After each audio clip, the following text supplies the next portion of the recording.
Hi, I'm James Wittering and welcome to our Introducing Mindfulness 3-session course. So this is a brief and experiential look at the world of mindfulness.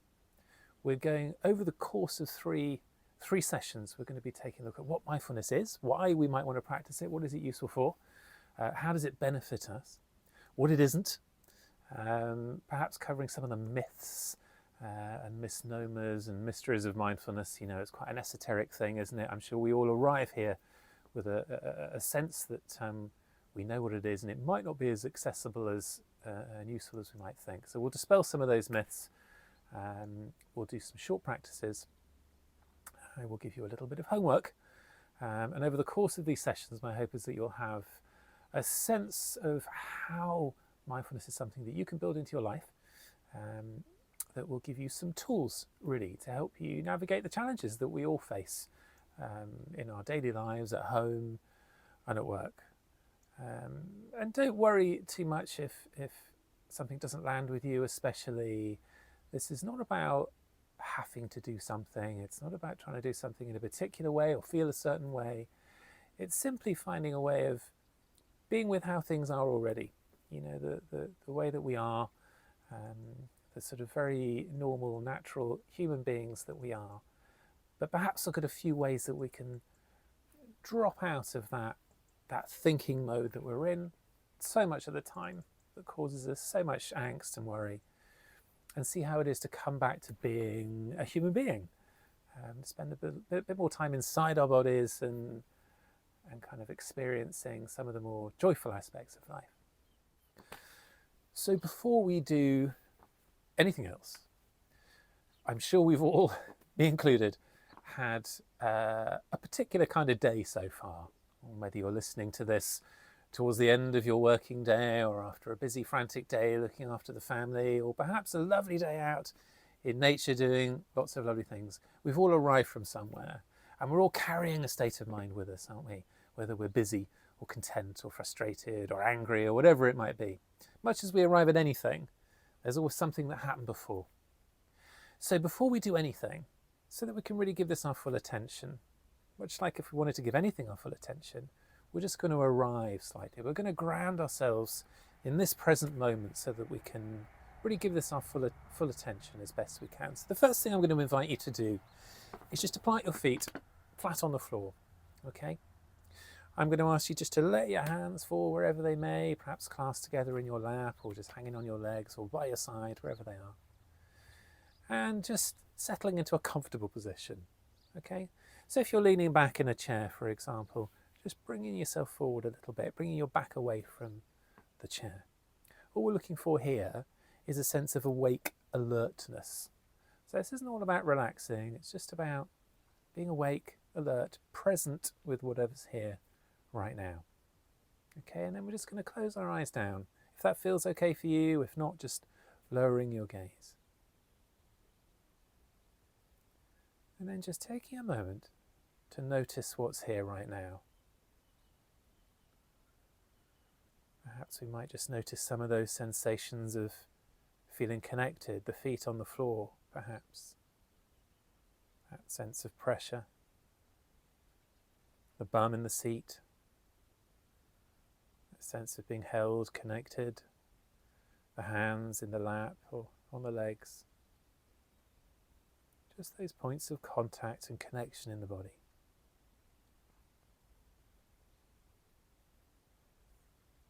Perhaps just noticing whatever's in the mind, maybe a few thoughts pinging about, thoughts about this practice, thoughts about the day we've just had, just thoughts about what's still to come, and maybe a sort of an overriding feeling tone, a sense of an emotion, maybe contentment, frustration or sadness or something else. Just noticing, without trying to change anything or feel any particular way, just what's here right now. And just letting it be there. Maybe just setting a little intention just for the next hour or so, and anytime we come to this learning, this exploring mindfulness, we'll just come with an open mind.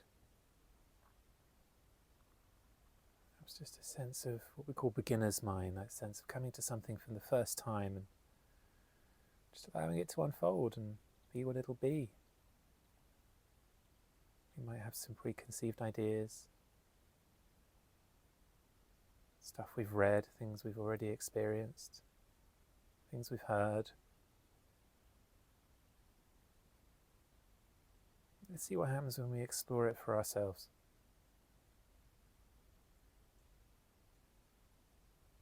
And when you're ready, just bring a bit of motion into fingers and toes, a bit of movement, opening your eyes when that feels okay.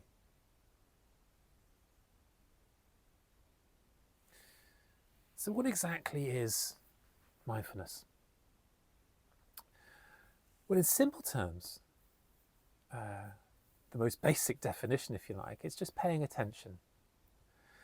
But we can broaden that out a little bit because it's paying attention in a particular way. We're always paying attention, aren't we, to something. We're paying attention to, I don't know, my phone pings, I pay attention to it.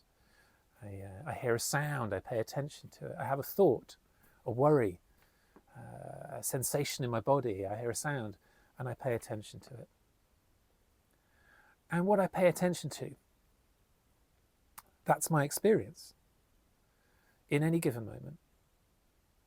And whatever I'm experiencing in any given moment, that is my life. So really, where I place my attention, quite literally in every sense, shapes my life. It informs my experience. So paying attention in a particular way is what mindfulness is about. And we would say it's paying attention deliberately, paying attention on purpose, choosing what we attend to. And slightly more than that, it's the attitude of mind that we bring to that. So it's paying attention deliberately, but with curiosity and care and perhaps kindness. So I'm afraid it's not great news. We evolved to be unhappy, paranoid, and relatively joy blind. Because none of those things really helped us to survive when we were out on the savannah. Actually paying attention to things that are a threat, that are negative, well, that helped us to survive. We could learn from that. We could avoid it in the future. But those saber-toothed tigers aren't hiding in the undergrowth now, ready to pounce on us at any given moment. But our minds don't really know that. They're always primed and ready to take stock of the negative, to be prepared for the threat. And it's no wonder that we feel the way that we do when we're charged like that, because we've evolved to be like that. It's normal. It's what our brains do. And let's be grateful for that, because none of us would be here without that. It's helped us to survive. But it doesn't always serve us in modern life.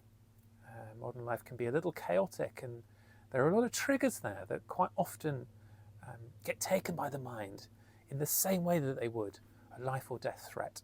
Although they're not, physiologically we respond in the same way. Similarly, our negative bias is understandable. We evolved to pay attention to things that are difficult, that are challenging, that are traumatic, to remember those things, because that serves us in a survival sense. If we know that something is particularly challenging or particularly difficult, if we remember that, we're going to be able to avoid it next time, or perhaps learn from it and fight differently next time. So it's no wonder then, is it, that negative headlines in the news or on social media tend to draw our attention a little bit more than the good news stories. And even if they don't, modern psychology supports the notion that we are more motivated to seek out negative news, and therefore it sells.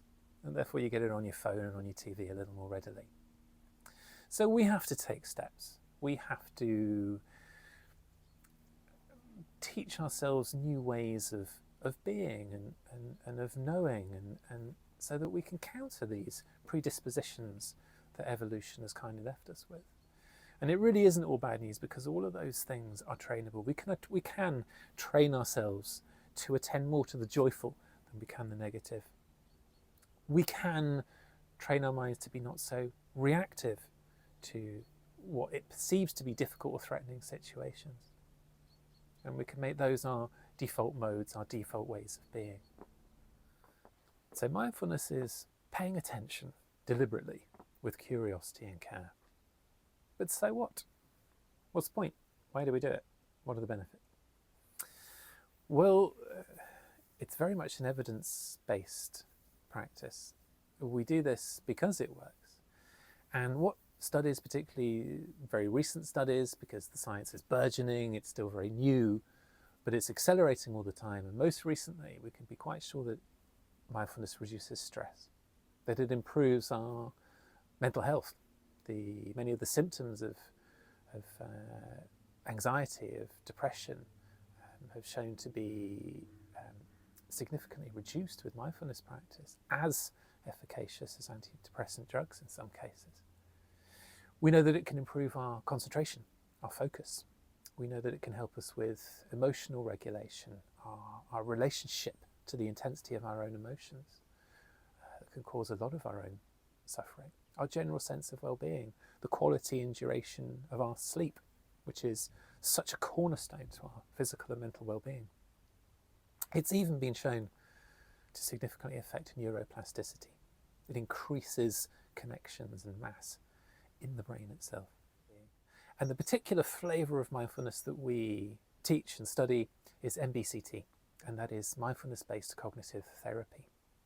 So mindfulness-based being the mindful side, and cognitive therapy from cognitive behavioural therapy, cognitive being thinking and behaviour being the actions that our thinking tends to lead to, that kind of thinking, thought, behaviour loop. So what can you expect in this course? Well, it's 3 sessions, okay? They're each themed.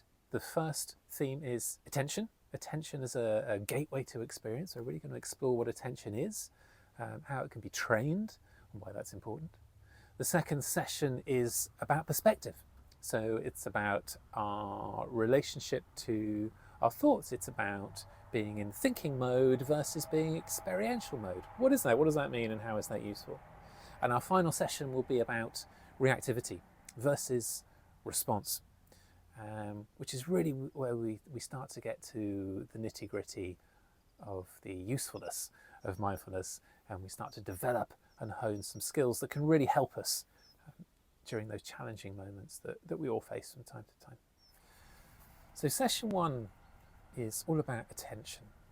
And attention really is the crux of our experience, isn't it? Whatever we attend to, whether that's a ping on our mobile phone or a thought that I have about the future or something I regret in the past, or a feeling that I'm having right now, or a pain in my knee, or the sound of a bird or a train coming by when I'm trying to do a video. Whatever it is, that's what I attend to. And whatever I attend to, well, that's my experience. And our experiences are, in every sense, our lives. What we experience is our life. So attention really, really is very important. I'd like to read to you a short quote from Sam Harris, philosopher, neuroscientist, and mindfulness expert. Your attention is always bound up in something. We largely become what we pay attention to. We are building our minds in each moment. We're building habits and desires and worries and expectations and prejudices and insights. And mindfulness is just the ability to notice this process with clarity and then to prioritize what you pay attention to. Why not pay attention to those things that make you a better person? And why not free your attention from all the trivial things that are clamoring for it? What we pay attention to shapes our experience. And if we can train ourselves to choose what we pay attention to, then we can fundamentally change our experience. A popular metaphor in mindfulness, and there are many of them, is that of the torchlight, the flashlight of attention. And it is really helpful because you can really picture, can't you, holding your torch and your flashlight and shining it wherever it is that you want to really pay attention and notice something. And that's how it is with our attention. We're shining a light and focusing it on something, and we're deciding where it goes. And the other thing with the flashlight metaphor is that you can really get a sense of how you can focus light in on something and get in really close and pay a lot of attention to it, really focus on the details. Or you can broaden that flashlight out, broaden the beam of light, and take a slightly set back broad view on something. And you can take it a step further, actually. You can imagine putting different lenses onto your flashlight, perhaps to create a sense of warmth or just to maybe soften a scene somewhat. And so it's using that flashlight analogy that we're going to do our first practice, which is a 10-minute body scan practice. Okay, so a body scan practice is typically done lying down. So feel free, if you've got the space and the inclination, you want to lie back on a sofa or your bed for this, but I'm going to guide it as in a seated position, much as we do in in-person classes. But you could do this standing, you can do it seated, you can do it however feels right for you. So the invitation then is just to make that deliberate shift in your posture. Feet flat on the floor, hands on the lap or on the legs, back away from the chair a little bit. Sitting upright, so that extra sort of 10% uplift in your spine to an alert, awake, aware posture, dignified posture. Closing down the eyes if that feels okay, or just lowering the gaze if that feels right for you. Taking a couple of deliberate deep breaths. And just allowing the breath to settle into its natural pattern.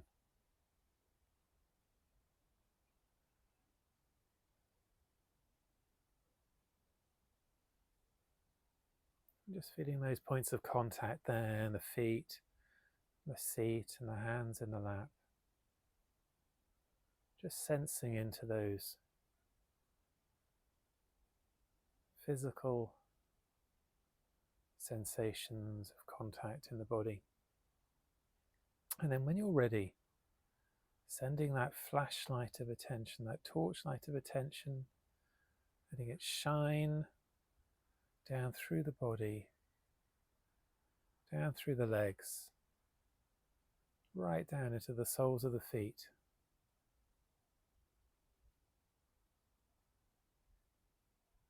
So just letting go of any sense of the feet as a word, and just sensing in, tuning into whatever we notice there, that sense of connection maybe with the floor, perhaps pressure, maybe some tingling,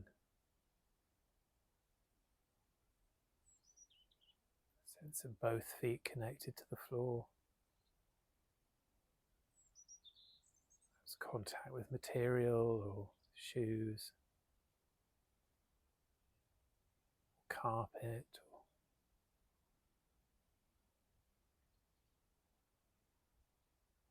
just tuning into whatever sensations are there in the feet. Perhaps around the tops of the feet, and the heels.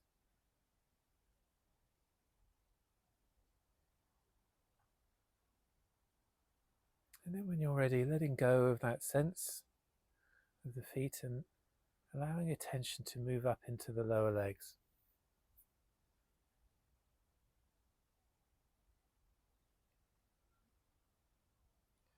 So into the calves, the larger muscles, the back of the leg. Perhaps a sense of weight here, or maybe some tension or tightness. Again, just noticing whatever is there. Around the front of the shins and the shin bone.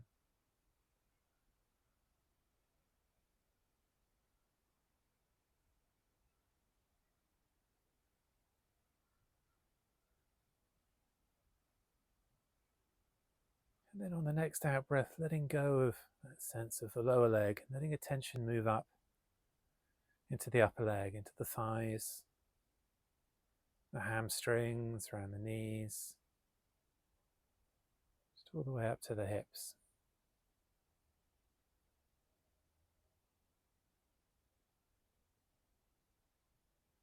Perhaps noticing here those sensations of squishiness where you sat on the chair, perhaps some tightness around the hamstrings or thighs, the muscles, bigger, more powerful muscles in the thighs, around the knees and the kneecaps. Just really focusing that flashlight of attention here.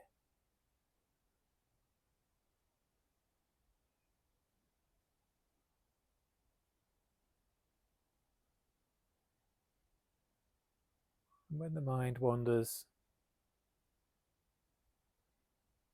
just noticing perhaps where it's gone to. Maybe some planning or thoughts about what we're doing now. And just knowing that that's absolutely okay. It's just what minds do. And just gently guiding that torchlight of attention back into those sensations in the upper leg.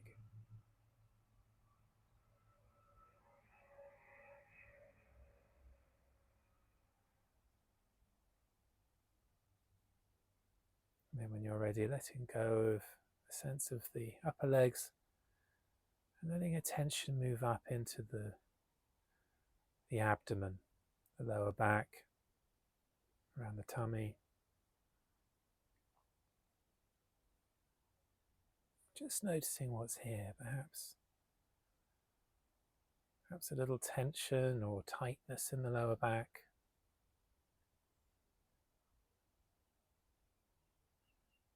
Maybe sensations that are perhaps content, grounded, pleasant. Maybe sensations that are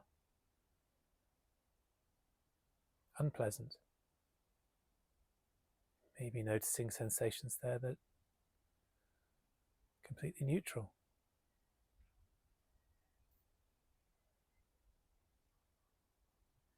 Perhaps noticing or beginning to notice sensations of breathing in the body, perhaps the rising and falling of the abdomen on each breath.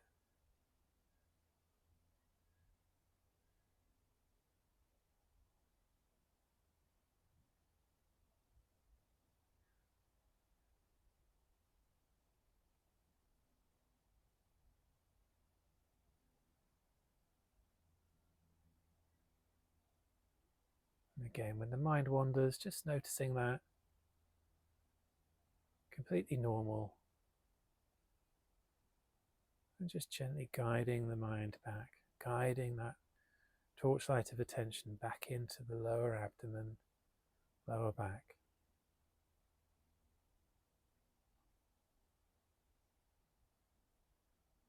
And then when you're ready, just releasing that sense of the tummy and the lower back and letting attention move up into the chest and the upper back.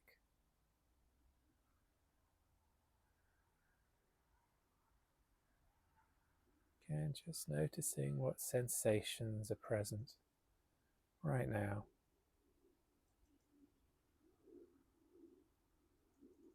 Tightness, perhaps ease,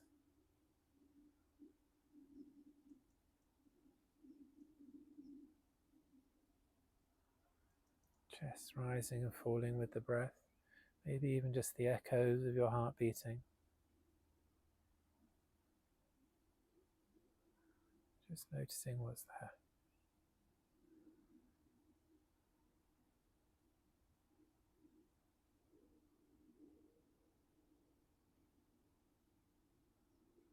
And then on the next out breath, just allowing that torchlight to shine down through the arms into the hands.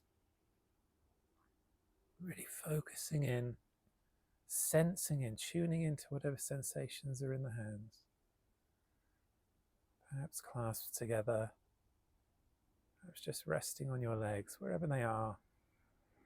Just any sense of pressure or tingling, whatever richness of sensation is in your fingertips.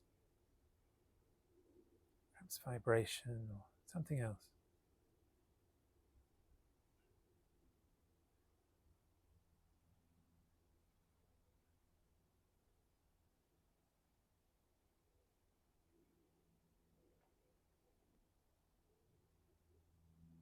The tops of the hands, the wrists.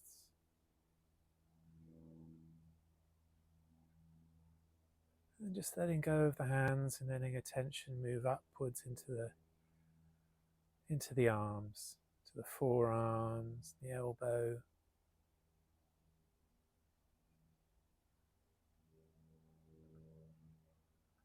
Upwards into the biceps, the triceps, the upper arm, to the shoulders.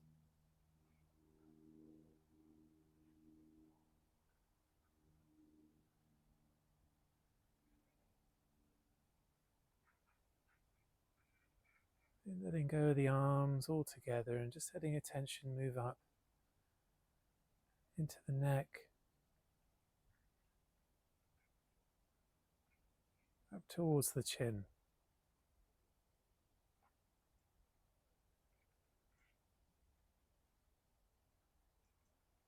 Around the chin and up towards the lips.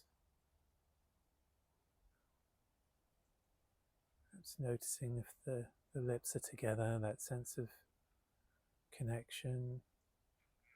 If they're slightly parted, maybe just noticing that sense of the air moving across the lips as you breathe in and out.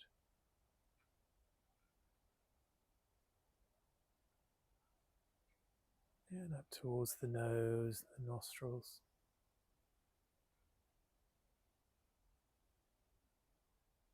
Around the cheekbones. Slightly tighter here maybe. And up towards the eyes. Around the eyes, the eye sockets. Sensing into the brow, the forehead. Perhaps any expression that might be here. Any holding. Just noticing what's there.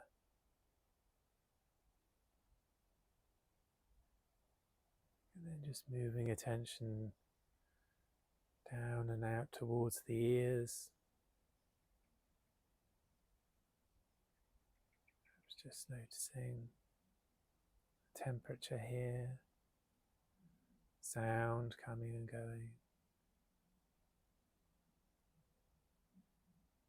And sending attention around to the back of the head. Up onto the top of the head, onto the scalp. Notice any sensations here, any sense of the hair perhaps.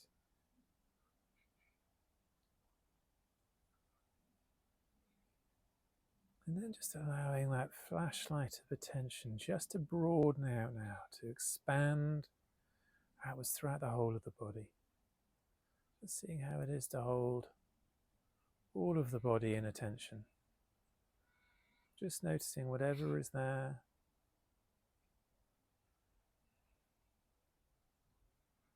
Noticing sensation wherever it is, perhaps even just that space just around the body.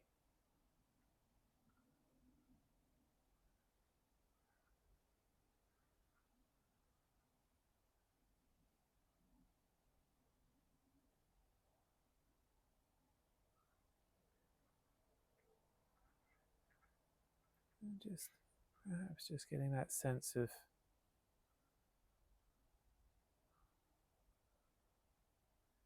that awareness and setting a small intention just to take that broader awake awareness just into the next few moments of your day.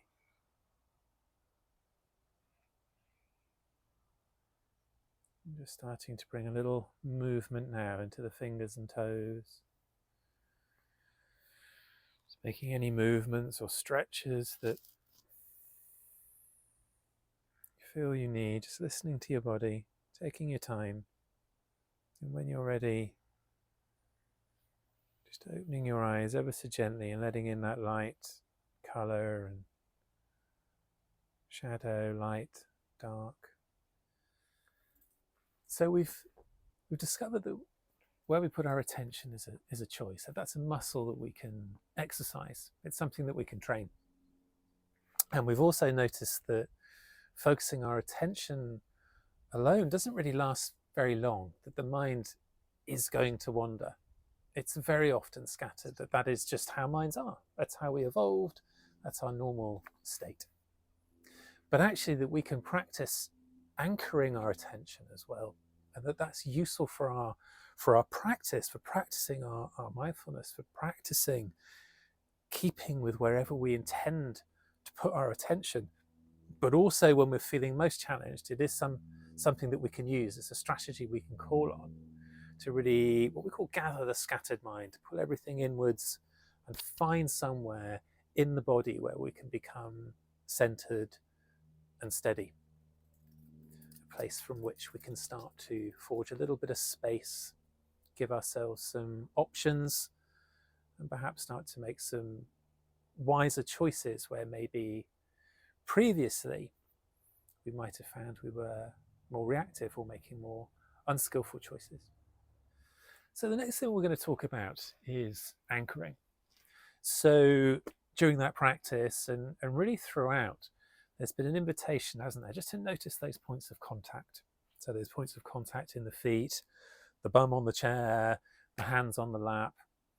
And sometimes when we're doing a sitting practice, we'll also start exploring, much as we did in that body scan practice, those sensations of breathing in the body, that sense of the abdomen rising and falling.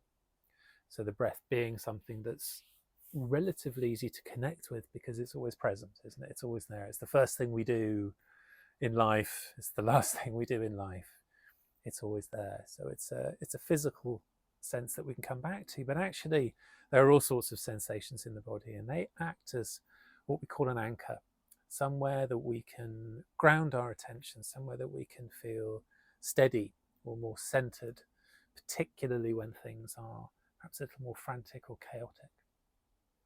So during that practice, the first thing we did was ground, notice those sensations in the soles of our feet, notice sensations of sitting in our hands. And really that's kind of the point of anchoring. It allows us somewhere to come back to when we are practicing being mindful, when we are practicing choosing where to put our attention. Our anchor is somewhere we can always come back to, a sense of coming home to the body. And it is also somewhere when we're feeling very scattered, when the mind is all over the shop, we can start to gather that attention and place it somewhere that we feel centered or steady.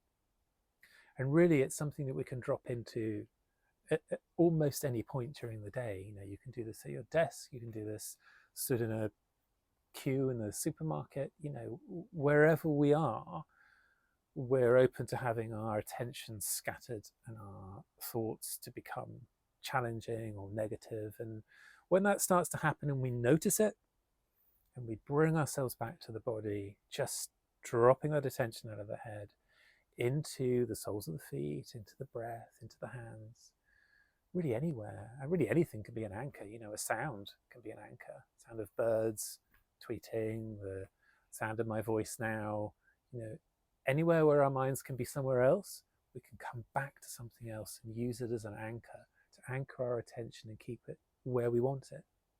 Now, when we're doing sup yoga, so that's yoga on paddleboards out on the river, and you can imagine, it's not moving very quickly now, but you can imagine, can't you, when that water is moving quickly, those boards don't want to stay still. Okay, and if the wind picks up again, you know, those boards, they're very hard to keep in one place. So it's particularly hard to be doing yoga on a paddleboard and then have those elements mucking about. So what we do is we take, we'll either attach them to ropes, or we'll take an anchor or a sandbag, throw it over the side to put them in place. Okay, and this is a very, very apt metaphor for when we talk about anchoring our mind in mindfulness, or anchoring our attention in mindfulness. Because, okay, an anchor or a sandbag, it's not gonna hold a board in place rigidly. Okay, it's going to move about, right? But it keeps it roughly where we want it.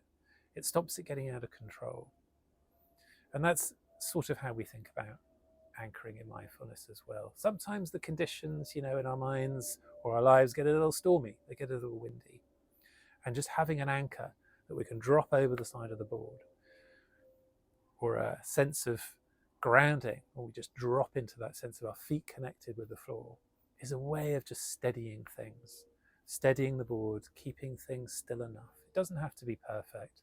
Good enough is usually good enough. And if we just settle ourselves, focus on something, have a practice where we can come back to an anchor, a steady grounded point, it's often quite easy, or becomes easier, to really settle those and ride those stormy times in our lives. So the next thing we're going to practice is anchoring. We're actually going to do a short anchoring practice. So another 8 or 10 minute practice, much like the body scan. So the first thing we're going to do is that little deliberate shift in our posture that we always take.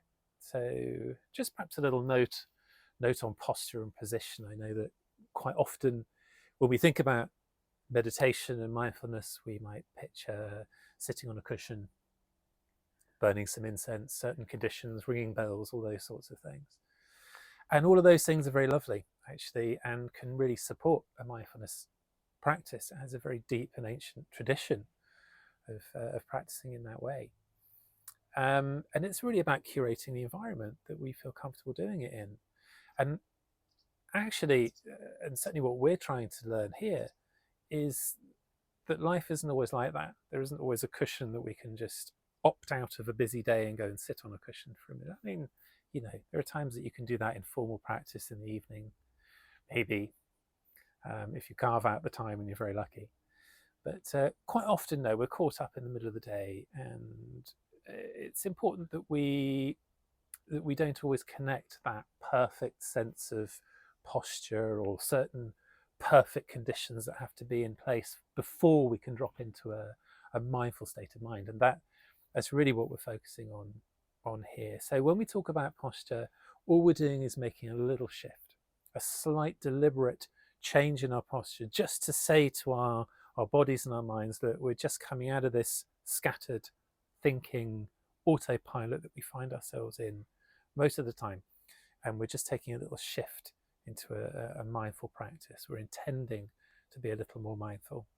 So all we're really doing is planting our feet on the floor, dropping our hands on our laps, just lifting that spine an extra 10%, perhaps just feeling that natural curve in the back, just pulling ourselves forward a little bit and just lifting ourselves up a little bit. So as if that spinal column is supporting us and holding us upright, so we're alert, we're awake.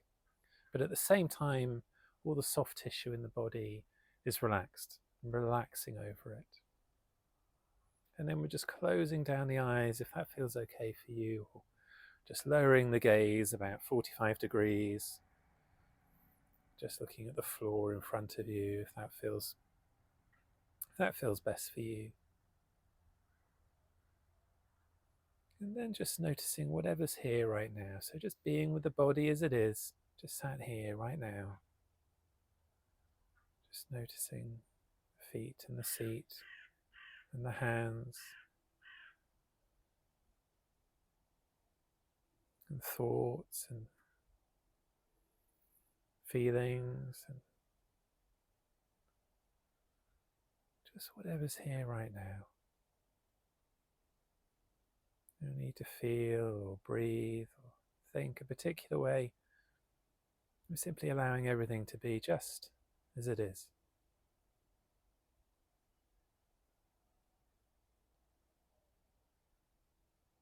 And then just letting attention fall down into the soles of the feet.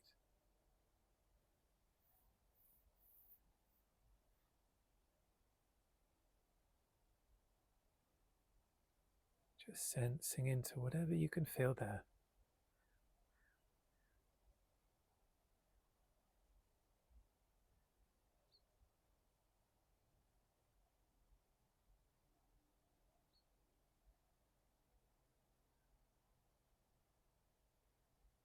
And then just tuning into that sense of connection with the chair.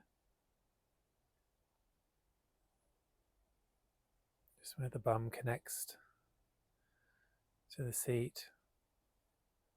That sense of squishiness and connectedness.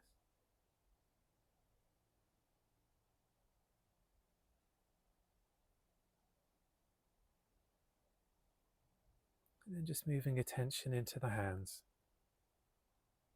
resting on the legs or in the lap.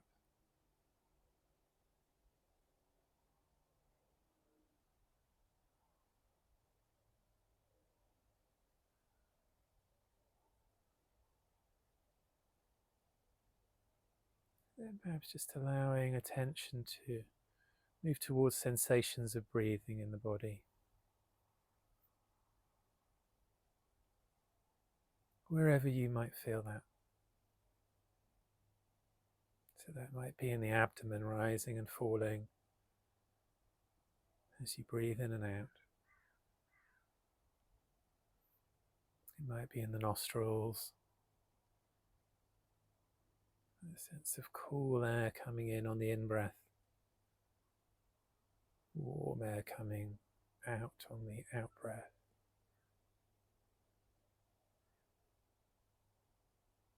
It might be that you feel it most strongly in the chest, rising and falling.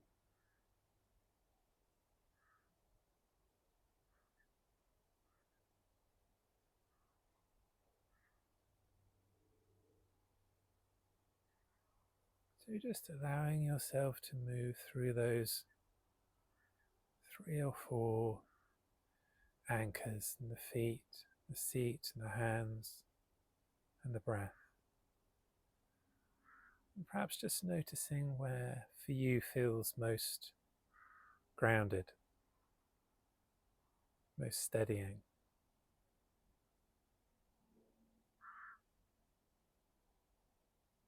Easier to return to come home to.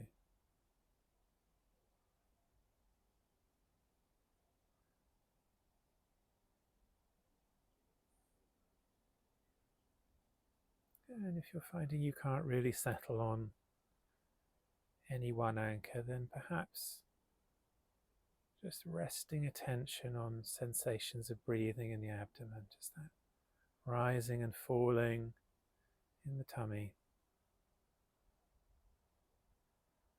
And as best you can, just following the whole breath all the way in, noticing those points where the in-breath just changes and becomes an out-breath, noticing the slight pause between breaths.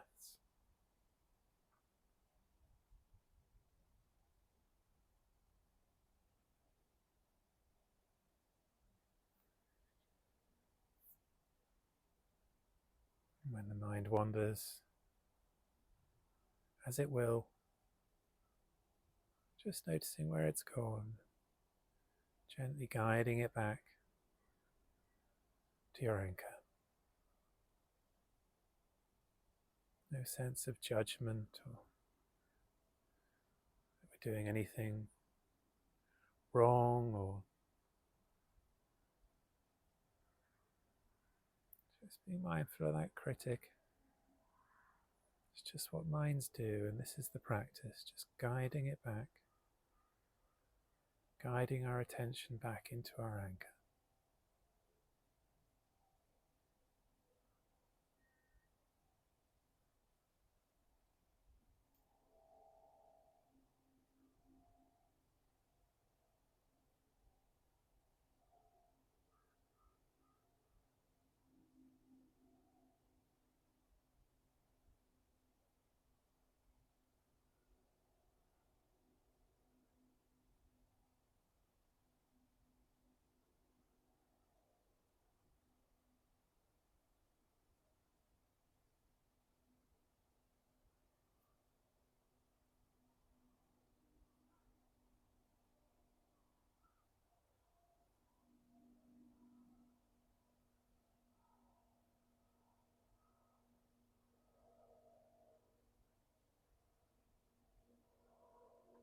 again, if the mind gets captured by thought or sound, sensation, just noticing where it's gone.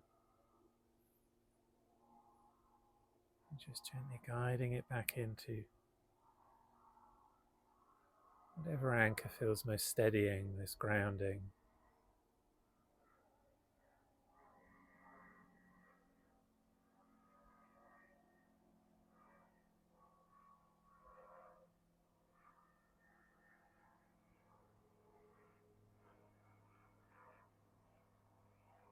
Sounds coming and going, thoughts coming and going.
And for the last few moments of the practice, just allowing attention now to expand out throughout the whole of the body. So just seeing how it is to hold the whole body in attention. All those points of connection, whatever sensations might be present. Just noticing thoughts and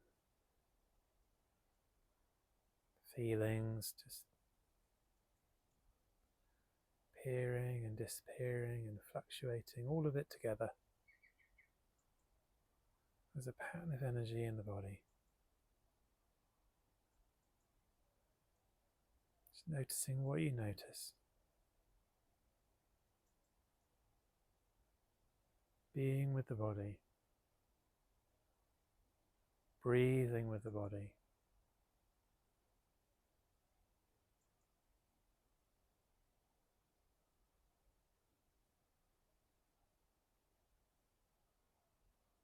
And just starting to bring a little movement now into fingers and toes. Taking your time. Perhaps rather than opening eyes all at once, maybe just opening them just ever so slightly. Just peeking through the lashes and letting that light start to flood in.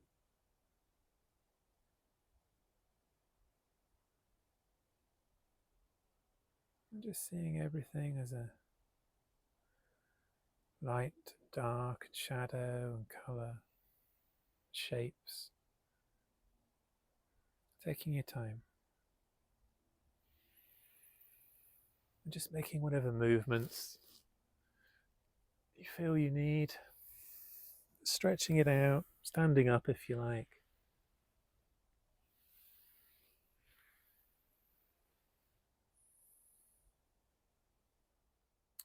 So I just want to talk a little bit about home practice or mindfulness practice in general. So mindfulness is something that is most effective when we do it regularly. Okay, so it's not something that we can kind of read a bit about, do a little bit, and then kind of we're mindful. Wonderful though that would be, as we've already discussed, that's not how our minds are. All right, so this is a muscle we need to train. Okay, and it's something that happens if we do it regularly. All right, so we're not talking about a lot. And for the purposes of this course, really all I'm asking you to carve out is about 10 minutes a day, okay, to do a little bit of practice. So there's different types of practice in mindfulness. There's what we call formal practice or sitting practice. That's like the body scan we did, the anchoring practice that we've just done. That's your formal practice. That's sitting down with an intention to focus our attention, notice our mind wandering, bring it back to an anchor. Okay, so that's our formal practice. But then there's also mindfulness in everyday life. So there's activities that we do all the time that we don't pay any attention to, like eating or having conversations with people, for example. Two things amongst many things that are completely transformative when we start to actually pay attention to them while we're doing them. We discussed earlier, didn't we, our propensity to focus on the negative and to quite often miss the things around us that are joyful, that are good in our lives.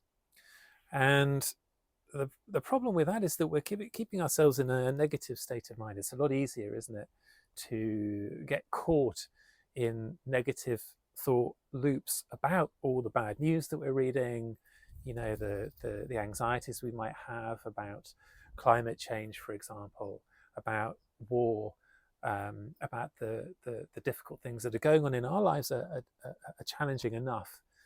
But then there's so much more bad news that we're taking on, and it tends to stick with us. Whereas the little things, the little joyful things in our everyday lives, they tend to just zip by us. And we've evolved that way. Okay, it's okay. We're not doing anything wrong by doing that. But it is important to challenge that a little bit. And one of the ways that we can do that is with an appreciation practice.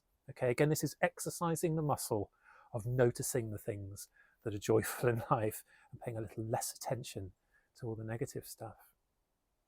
So what we're going to do is what's called the 10-fingered appreciation practice. All right, you've heard of the importance of gratitude, no doubt. All right, it's on trend, it's a buzzword. We all know we should be more grateful for stuff. But in reality, that's not always easy. And at certain times of our lives, particularly when we're challenged, perhaps when we're feeling anxious or depressed or we're grieving, there are so many reasons for which we might think, do you know what, I don't really feel like I can be grateful for things today. That's not unusual and it's okay. But an appreciation practice is a sort of a gentle version of that. And it's something that really we can almost always go towards.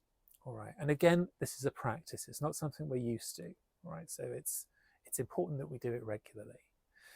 So we're just going to start this practice by making a deliberate shift in our posture. So whatever we're doing, we're just going to lift our backs up a little bit, plant those feet on the floor, just drop our hands down a bit, and perhaps close down our eyes if that feels okay, lower the gaze, and just settle into those points of contact, the feet and the seat and the hands. And then we're just going to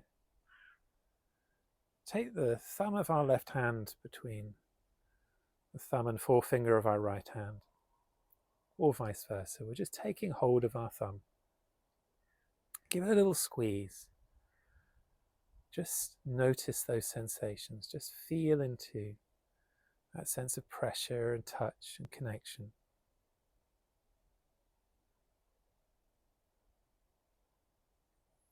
And then I just want you to bring to mind something in your home, something that's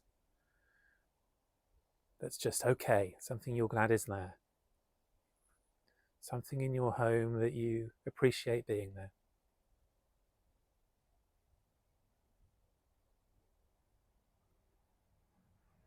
Favorite armchair, a painting, a musical instrument, a favorite coffee mug, anything at all that, yeah, that's okay. I'm glad it's there.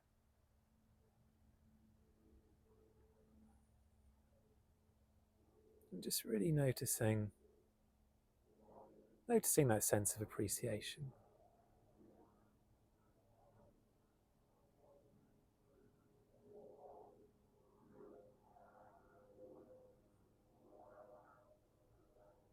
And then just letting go of whatever it is you brought to mind.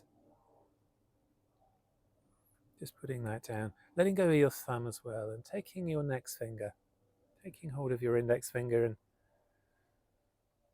again just sensing into that pressure, touch, connection. And bringing to mind a relationship that you appreciate.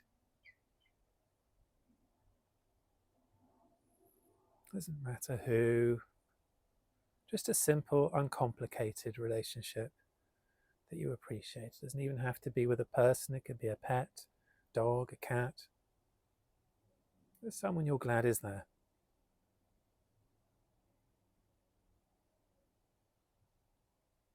Perhaps just noticing when you bring them to mind, when you bring their face to mind, what comes with that? Perhaps anything in the body, maybe a sense of warmth, maybe a smile, contentment. Just noticing whatever's there.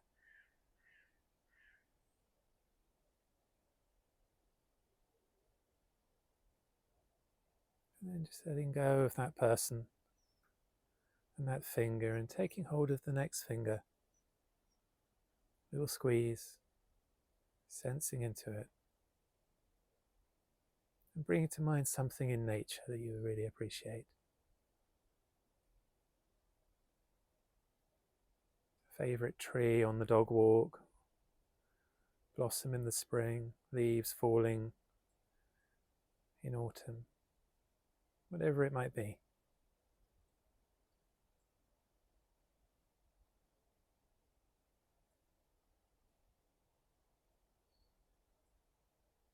Just noticing where in the body you feel that sense of appreciation for that.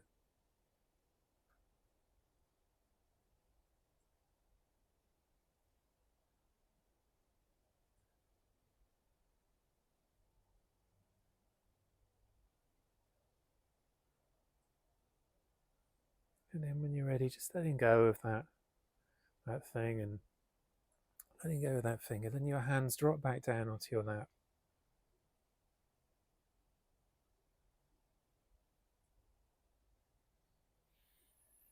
And then when you're ready, just bring a little movement into the body and opening your eyes. So that was a very short version of the appreciation practice. We did 3 fingers, okay? And for your homework for this week, your home practice, what I'd like you to do is try and do that 10-fingered version of that practice every day, okay? And it really doesn't matter if you struggle to think of things to appreciate, okay? It really doesn't matter what they are, okay? You can recycle those different ideas, relationships, things in nature, things in the home, relationships past and present. They don't have to be present.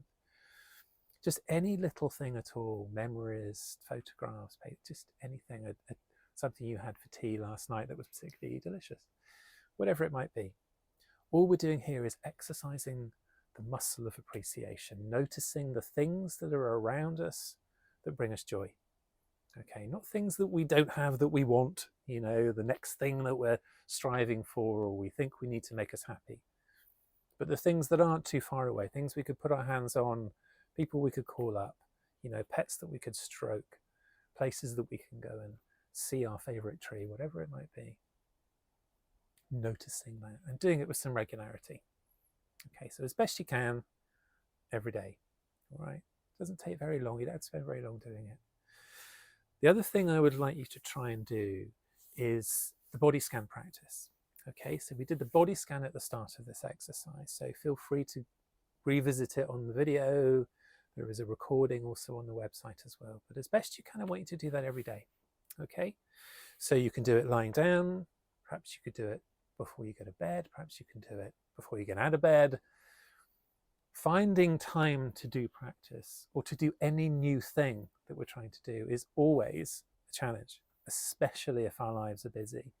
Okay, so I do understand that it's not as simple as saying find 10 minutes. We do have to make these things happen a little bit. We really have to hammer and chisel the time out sometimes. And then when we do, we really have to try our best to protect that time as well. So it's a little challenge in itself, but I would strongly urge you to do that, because what you're going to be doing over the next week is really practicing how it is to choose where you put your attention. Okay, that's what that's about. It's a nice exercise to do before you go to bed as well, because it really does help if you find it challenging to fall asleep, like I do, or if you wake up in the middle of the night and find it hard to go back to sleep, like I do. Because that's what a scattered mind does. It doesn't always allow us to go back to sleep, does it? It demands that we fix things with thinking, and that's not always possible. And a body scan is a great way, dropping out of that planning, fixing, cognitive mode, back into the body, the experiential mode, which we'll discuss a little bit more next week. Okay, so that's where I'm going to leave you for this week. As best you can, practicing that 10-minute body scan once a day, your appreciation practice, and as best you can, just seeing how it is to be mindful of stuff during the day, just everyday activities.